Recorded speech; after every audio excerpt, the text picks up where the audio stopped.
Imagine a world where the darkest corners of the internet and the depths of your worst nightmares converge. Welcome to the realm of spine-tingling tales and unsettling stories that will haunt your every thought. Today we explore the chilling art of creepypasta creation, but with a twist. In this digital age, we've seen AI evolve and transform various aspects of our lives, but can it delve into the realm of the macabre and craft stories that send shivers down your spine? What happens when AI takes over the role of a creepypasta creator? In this very moment, as you watch and listen, a haunting journey begins. But there's a catch. I, the one delivering these ominous words, haven't penned a single word of this video. No, this time it's the AI, the creation of code and algorithms that will craft the nightmares you're about to experience, including this very introduction. I haven't written anything, but the AI has done pretty much everything. So sit back and relax, if you dare, and prepare for a descent into the twisted, the uncanny, and the inexplicable. You are about to witness AI-generated creepypastas that will challenge the very boundaries of your imagination.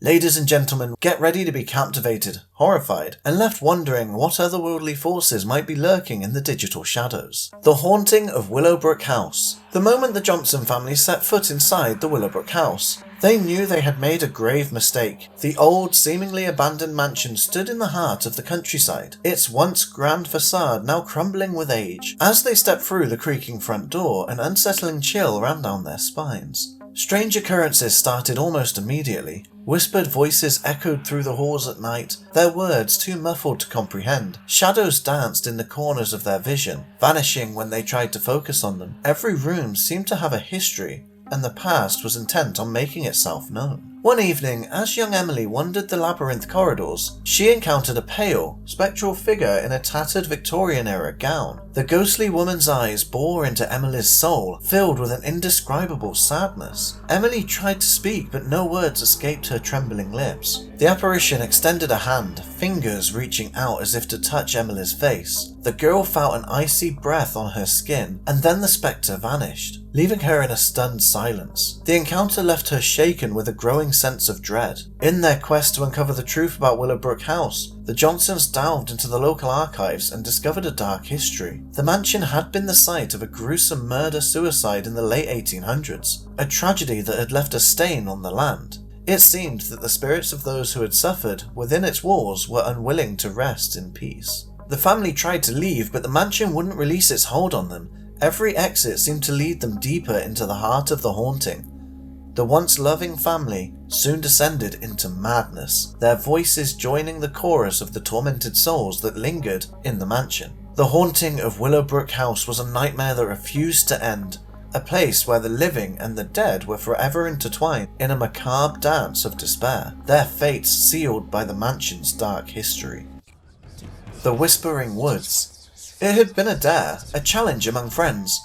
They would venture into the remote forest known as the Whispering Woods, where eerie legends had endured for generations. The thick canopy overhead seemed to blot out the sun, and the twisted trees bore silent witness to their arrival. As the sun dipped below the horizon, the forest fell into darkness. The friends huddled around their campfire, sharing ghost stories and trying to laugh off the oppressive atmosphere. But the legends weighed heavily on their minds. Then it began. Faint, barely discernible whispers, like the soft breath of the wind, seemed to emanate from the very trees themselves. The friends exchanged uneasy glances, but the source of the whispers remained elusive. They decided to investigate, curiosity and fear pushing them deeper into the woods. The whispers grew louder, and the forest's ancient trees took on a sinister aura, their gnarled branches reaching out like skeletal fingers. The whispers were no longer unintelligible. They spoke of forgotten secrets, dark deeds, and the sorrow of the forest's countless victims. The friends pressed on, their flashlights cutting through the gloom, the trees seeming to close in around them. As they ventured deeper, the forest transformed. The trees contorted and twisted, their bark contorted in a grotesque face that moaned and whispered. The friends felt an unrelenting dread, but they couldn't turn back. The woods seemed to demand something from them, something they couldn't comprehend. Finally, they reached a clearing where the whispers coalesced into a chorus of tormented voices, each telling a story of pain and betrayal. It was then that they realized the chilling truth. The Whispering Woods were alive. and they would ensnare a nightmarish encounter, prisoners of the forest's dark history. The friends tried to escape, but the forest had other plans. Its whispers grew deafening and the trees seemed to reach for them, their branches wrapping around their bodies, and the whispering woods had claimed them, adding their voices to its macabre symphony of despair. As the night wore on, the whispering woods swallowed their screams, and their souls became one with the haunted forest, forever adding to its unnerving legends. The Haunting of Room 13. The old hotel stood as a relic of a bygone era, with its ornate architecture and fading grandeur.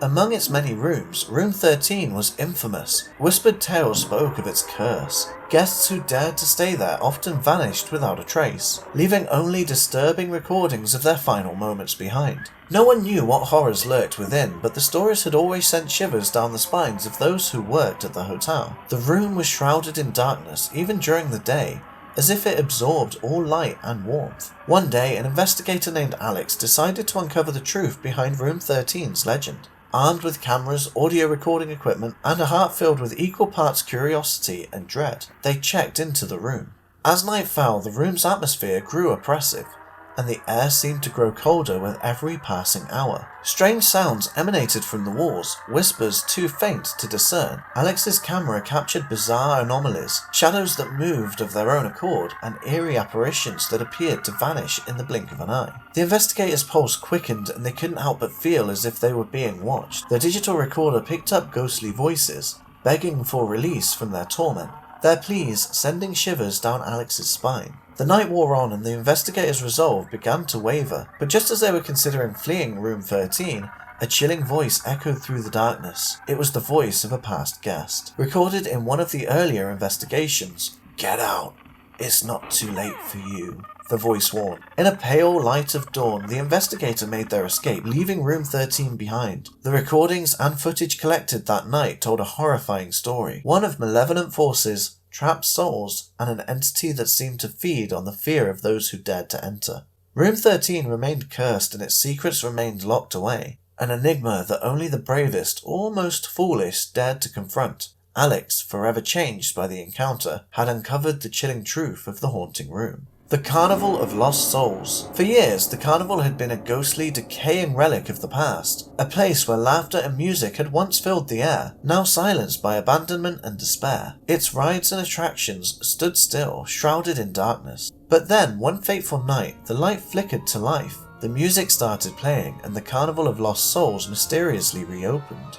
News of the carnival's sudden revival spread like wildfire, drawing thrill seekers and the curious to its long-forgotten gates. For many, the allure of the carnival was irresistible, a chance to relive the excitement of their childhood. Little did they know that the carnival was no ordinary amusement park. As visitors entered, they were greeted by a carnival barker with a twisted smile. His eyes gleamed with an eerie, otherworldly light. The attractions were unlike any they had ever seen. Mirrors that distorted reflections into grotesque monstrosities, carousels that spun at breakneck speeds, and a freak show filled with performers who were far from ordinary. The carnival's sinister secret became apparent as night fell. The attractions took on a nightmarish quality, their once harmless fun now twisted into horror. The Hall of Mirrors seemed to reflect the deepest fears and insecurities, and those who dared to enter were trapped in a maze of distorted nightmares. The Carousel of Despair sped up uncontrollably, leaving riders screaming and vomiting as they clung to their mounts. The freak show of performers revealed their true, monstrous forms, and the audience was powerless to look away from the grotesque spectacle. The escape seemed impossible as the carnival's enchantment tightened its grip. Those who tried to flee were met with a never-ending maze of eerily flickering lights and deceptive pathways that led them deeper into the nightmare.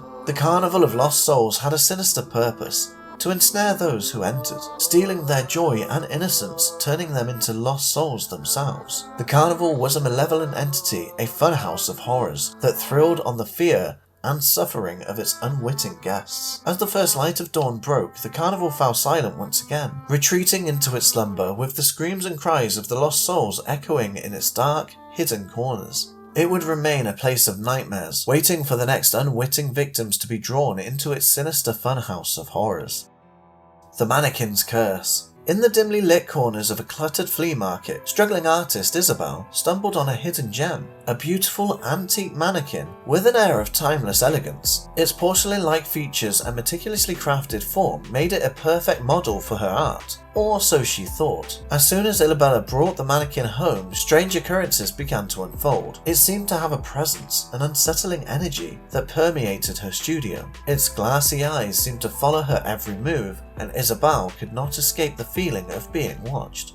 As she worked on her art, the mannequin took on a life of its own. The poses she had initially arranged began to shift and evolve, taking on a disturbing, lifelike quality. The more she painted, the more the mannequin's likeness haunted her canvases, each stroke of the brush capturing its eerie, unchanging smile. Isabel's obsession with the mannequin grew. She couldn't bring herself to part with it, even as its presence began to exert a malevolent influence over her art. The subjects of her paintings seemed to come to life, their eyes filled with the haunting sadness, as if they were trapped in a world between the living and the lifeless. Night after night, Isabella was plagued by vivid dreams of the mannequin, its expression growing ever more sinister. In her sleep-deprived state, she started to lose touch with reality, unable to distinguish between her waking life and the haunting visions that invaded her mind. The line between art and madness blurred as Isabella's paintings took on a darker, more nightmarish quality. Her subjects seemed to reach out from the canvas, their outstretched hands grasping for something beyond her comprehension.